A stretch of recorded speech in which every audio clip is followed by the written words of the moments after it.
So,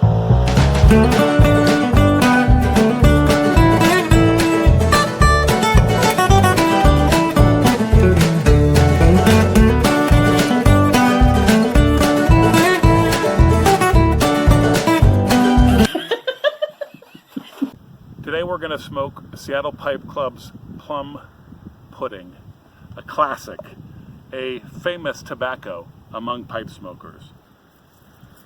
So Dad, Mr. Doctor taught me that you can like rub the weed and then you kind of like blow it to get the like the shells of the seed, and then you can eat the inside of the seed. Nice. Well, enjoy. This video is brought to you by Beard Joy. Right now they are running a special promotion for Joffrey the Giant viewers. Joffrey15 is your discount code for 15% off everything. Joffrey15, all in caps. Check them out. Beard Joy. So Seattle Pipe Club Plum Pudding. English Balkan pressed and plug cut tobacco, a rare blend of Latakia, Orientals, Izmir probably, Virginias, Perique, and Cavendish. So let's talk about it. Let's talk about why it's called plum pudding. So the first thing to see is that it's a massive cake, right? Which are all of these leaves pressed together in order to accelerate aging and fermentation. You can see the layering is pretty funky.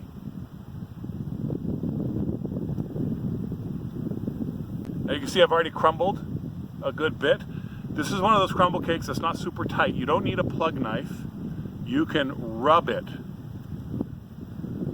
and still get what you need. So, let's get busy filling our pipe. Pipe made by a friend many years ago. But smoking nicely.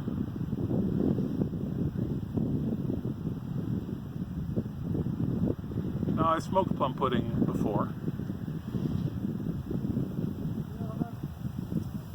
And so I'm not going to be able to give you a fresh-faced review. Although I did notice there's no review posted in the channel from before. Now, plum pudding is a robust tobacco, although more subtle than you might expect from its description.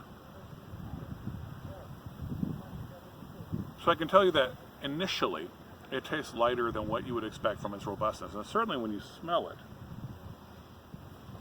I mean, my goodness. It's mostly a red Virginia smell, you know, that fermentation and vinegar sort of smell. But there's a woodsiness, sort of oakiness there when you smell it.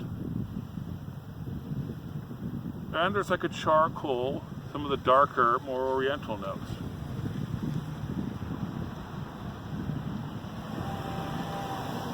When you taste it, you kind of get the aftertaste of some red Virginias, you know? Where there's a light little bite at the back of your mouth.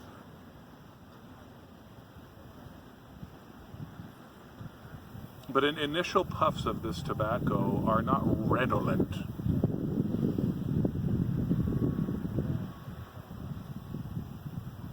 As you begin to puff, it takes on a little more body. Particularly when you puff slowly, which is a little more difficult to do in windy weather.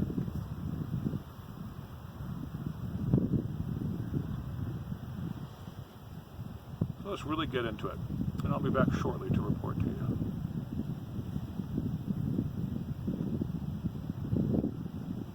Alright, so why is it called plum pudding?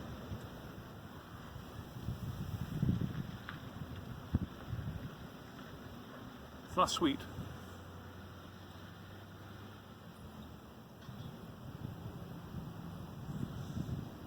Plum pudding is one of those tobaccos that is such a wild blend. It blends so perfectly, like it doesn't shock you. You know, with the overwhelming nature of one of the tobaccos. So you could definitely call plum pudding a Latakia blend. But it's not Latakia dominated. Every tobacco contributes.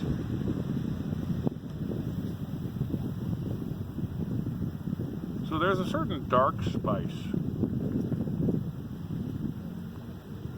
Not a nutmeg, but maybe a ginger.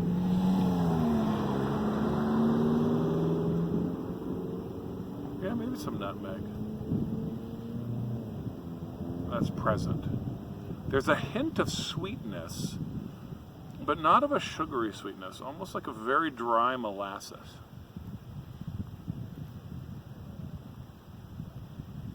And of course, it's such a big, dark, rich mouthfeel, smell, flavor. I think calling it plum pudding was a good call. And there came the fruit, just now, as I said that. You guys have heard me mention dried figs a lot in a lot of tobaccos. And I taste dried figs. I don't want to say crystallized fruits, but there's a sort of a fruit preserves thing happening. You know what it is more than dried figs? It's raisins. Let's even have some fun and say that it's rum-soaked raisins. So just as a reminder, Latakia, Orientals, Virginias, Perique, and Cavendish.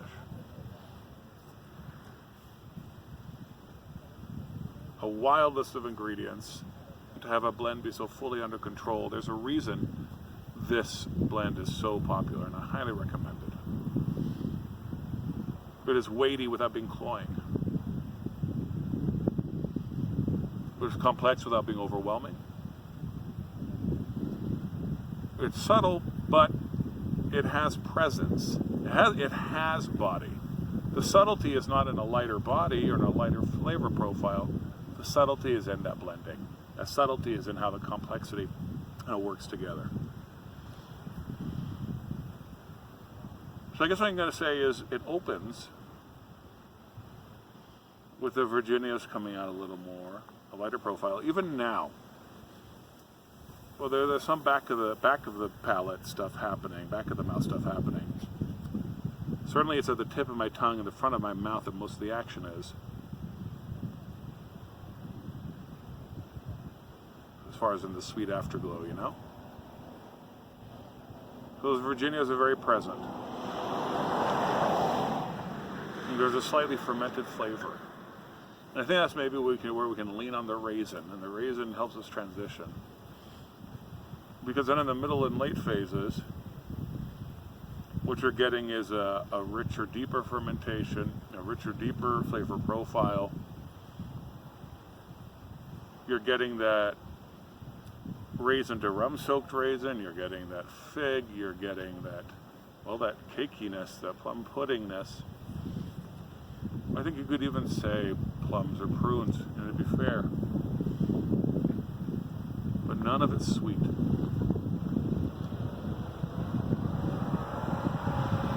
I tend to be a man who goes for tobaccos that whap you in the face. This is not one of them. This is one of those pipe tobaccos with quiet authority, and that makes me really dig it, really respect it. You could tell it would beat me up if it wanted to, but it doesn't. It's cool with me. So there it is, plum pudding. Delicious, delightful. Cheers, peace of Christ be upon you.